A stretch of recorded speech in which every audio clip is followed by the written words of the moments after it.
ବାକ୍ୟବୀର ପୃଥ୍ୱୀରାଜ ନା କର୍ମବୀର? ପୃଥ୍ୱୀରାଜଙ୍କ ବଡ଼ ଘୋଷଣା, ବାଲୁଗାଁ ବାଣପୁର ମ୍ୟୁନିସିପାଲିଟି ହେବ। ନୂଆ ଏନ୍ଏସି ଗଠନ ହେବ କି? ରାଜନୀତିର ଫାଇଦା ନା ପଞ୍ଚାୟତ ବିଜୟ ଲାଭ ପାଇଁ ପୃଥ୍ୱୀରାଜ କରିଛନ୍ତି ନୂଆ ଯୋଜନା। ନୂଆ ମ୍ୟୁନିସିପାଲିଟିର ନାମ କ'ଣ ହେବ?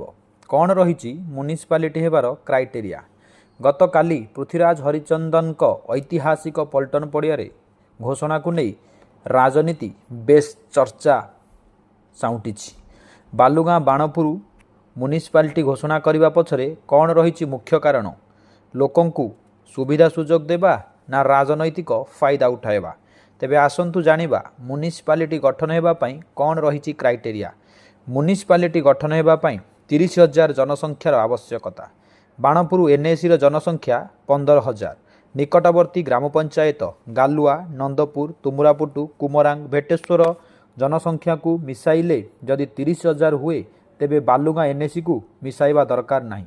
କ'ଣ ରହିବ ମୁଖ୍ୟ ସମସ୍ୟା? ଯଦି ମ୍ୟୁନିସିପାଲିଟି ଘୋଷଣା କରାଯାଏ, ତେବେ ବାଣପୁର ବାଲୁଗାଁ ଏନ୍ଏସି ରହିବ ନାହିଁ। ଦୁଇଟି ମିଶିଲେ ମ୍ୟୁନିସିପାଲିଟି ହେବ। ବୃହତ୍ ଅଫିସ୍ ନିର୍ମାଣ ପାଇଁ ନିର୍ଦ୍ଦିଷ୍ଟ ସ୍ଥାନ, ଆବଶ୍ୟକ ସମୟ ଏବଂ ଅଫିସର ନାମକରଣ କ'ଣ କରାଯିବ? ୱାର୍ଡର ପୁନର୍ଗଠନ କରାଯିବ। ବାଲୁଗାଁ ବାଣପୁର ଏନ୍ଏସିର ନିକଟବର୍ତ୍ତୀ ଗ୍ରାମ ଏନ୍ଏସିରେ ମିଶିଯିବ। ମ୍ୟୁନିସିପାଲିଟି ହେଲେ ମୁଖ୍ୟ ସମସ୍ୟା କ'ଣ ଉପୁଜିବ? ମ୍ୟୁନିସିପାଲିଟିର ବଜେଟ୍ ବାର୍ଷିକ କେତେ ଆସିଥାଏ? ବର୍ତ୍ତମାନ ରାଜ୍ୟରେ 54ଟି ମ୍ୟୁନିସିପାଲିଟି ରହିଛି। ସାଧାରଣ ଗୋଟିଏ ମ୍ୟୁନିସିପାଲିଟିକୁ ବାର୍ଷିକ 200 କୋଟିର ଅନୁଦାନ ଦିଆଯାଇଥାଏ। ଯାହାର ଜନସଂଖ୍ୟା ଅଧିକ ତାକୁ 500 କୋଟି ଟଙ୍କା ପ୍ରଦାନ କରାଯାଇଥାଏ। ଏହାଦ୍ୱାରା ରାସ୍ତା, ବିଲ୍ଡିଂ, ଡ୍ରେନ୍, ମଇଳା ସଂଗ୍ରହ ଓ ଜଳ ଯୋଗାଣ ପରି ଉନ୍ନୟନମୂଳକ କାର୍ଯ୍ୟ କରାଯାଇଥାଏ। ତେବେ ନୂଆ ମ୍ୟୁନିସିପାଲିଟି ଗଠନ ହେବା ପରେ 2ଟି ନୂତନ ଏନ୍ଏସି ଗଠନ କରାଯିବ। ଏ ତାଲିକାରେ ନାଚୁଣୀ ଏବଂ ଗମ୍ଭାରୀମୁଣ୍ଡା ନିଶ୍ଚିତ ଭାବରେ ରହିଛି। ଯଦି ନାଚୁଣୀ ଏବଂ ଗମ୍ଭାରୀମୁଣ୍ଡା ନୂଆ ଏନ୍ଏସି ମାନ୍ୟତା ମିଳିବ, ତେବେ ନିଶ୍ଚିତ ଭାବରେ ଆଖପାଖ ଅଞ୍ଚଳ ବ୍ୟକ୍ତିମାନେ ଖୁସି ହେବେ।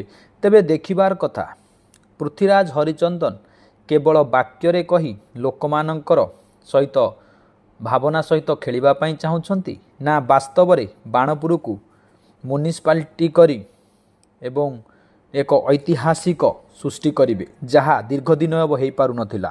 ଆପଣମାନେ କମେଣ୍ଟ ମାଧ୍ୟମରେ ନିଜର ମତାମତ ପ୍ରଦାନ କରନ୍ତୁ। ବାସ୍ତବରେ ପୃଥ୍ୱୀରାଜ ହରିଚନ୍ଦନଙ୍କର ଘୋଷଣା ସତ ହେବ, ନା ଏହା କେବଳ ଘୋଷଣାରେ ହିଁ ରହିଯିବ?